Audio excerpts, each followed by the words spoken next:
ইলিশ মাছ ভেজে নিলাম। এখন এই যে মশলা কষাইতেছি, পেঁয়াজ কাঁচা মরিচ কষানো প্রায় শেষ। এখন আলু বেগুন দিয়ে দিব, জালটা একটু বাড়াইয়া দিব। জালটা বাড়াই দিছি।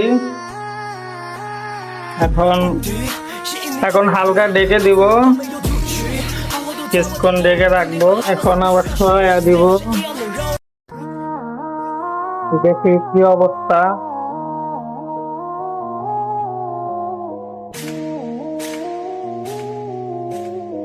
আবার ডেকে দিব,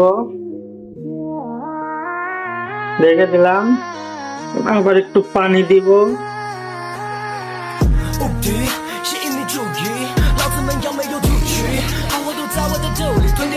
হালকা করে পানি দিব, হালকা করে পানি দিলাম, হালকা করে নাড়া দিব।